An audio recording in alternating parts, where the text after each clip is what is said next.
Hi Mikel, point of peace, is that a fair reflection of the performance? I think we deserve more, but that's what we got at the end. A really tough place to come. What they do it really well.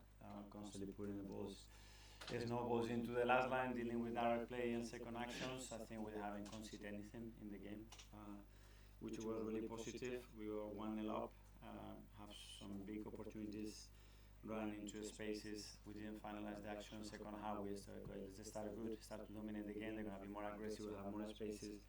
We did the opposite, we give the ball straight to the keeper, direct play, trouble, again, direct play, and the referee decides to give a penalty that changes the course of the game, which I'm here to give my opinion, and after seeing it 15 times, there is no way that, in my opinion, that's a penalty. Because if there is, then O'Brien has to be out, and Everton has to play with 10 men. That's clear. And after that, again, dominated the game. Really not get too much momentum because he's constantly breaking the play, and a big part of that was down to us because after that play we gave very cheap free kicks away. But yeah, we had 2 big chances to win the game. We didn't convert them, so we have to accept the point. I feel like we've spoken a lot after games where refereeing decisions have come up this season, and obviously the gap between yourselves and Liverpool is quite significant. Do you feel as though that has played into maybe why the gap is so large this season? Merit to Liverpool, the way they are winning their football matches, and talking a reflection of what happened to them was really relevant for the score, and there is no question that apart from that they had nothing, but obviously that changes completely the momentum and the results. I'm Mikel. It's been a few times now with Miles Lewis-Skelly in certain situations in defensive scenarios where there's been controversy. Do you think in some ways he's been targeted by referees because he's been involved in these situations in the past? No, I don't think that any referee targets a player, right? Hello, Mikel.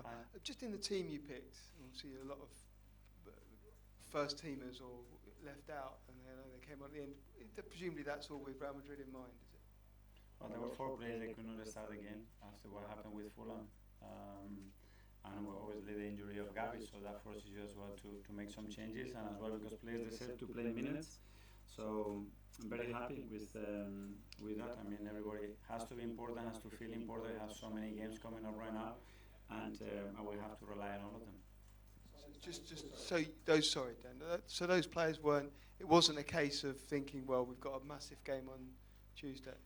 With others maybe, but not for what was happening on Tuesday, but because some of them they haven't trained, they haven't had the opportunity to start again. Mikel, he's obviously had 2 games off the bench now. Do you feel like he's in a position that he could start on Tuesday? Well, he's in a much better place. Obviously, we have built that up. He played 30 minutes. Today he's played 49, a little bit less because we whistled before we end up the game. And after that, he will be in a much better place. Can I just ask you one? Obviously, you got that big decision about who plays that left centre back without Gabriel. How did you feel Jakob did today, and also is Ben moving back to centre back something you're thinking about with those games against Real Madrid? Yeah, we have alternatives there. Today, obviously, we had players that they haven't played together, so that cohesion hasn't been there. Ben especially hasn't played at all almost this season, so good that they have the minutes, they have that understanding, and we will assess what's the best options for that back line.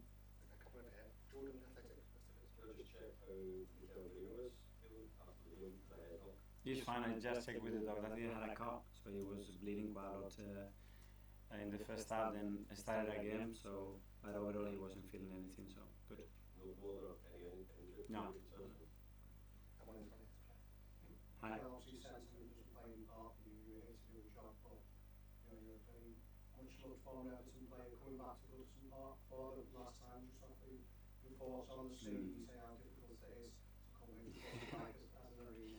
Well, I mean, I think the Premier League has got a reputation all over the world for places like Goodison Park. I think that makes unique the Premier League. So it's going to be very strange. I understand it's the evolution of football, of a football club, but this is very much part of the history of this league. And when you want to describe somebody from abroad, how is the Premier League looks like, is it go to Goodison Park and experience it. And unfortunately, in a few months, we're not going to have that again. Mikel, Everton's gone now. How much excitement, how much anticipation is there among your players now, even on the journey home about Tuesday night? Yeah, I mean, one of the most beautiful games that you can play in football, in the highest European competition against the team that has dominated that competition in the last 20-25 years. So yeah, really looking forward to it. And do you just rest now? Is that all you can do? Oh, we'll have to train and prepare a few things, but tomorrow we'll have some time to rest and start preparing really well the game, because really looking forward to that game. Yeah. Thank you. Thanks, everyone. Yeah, thank you.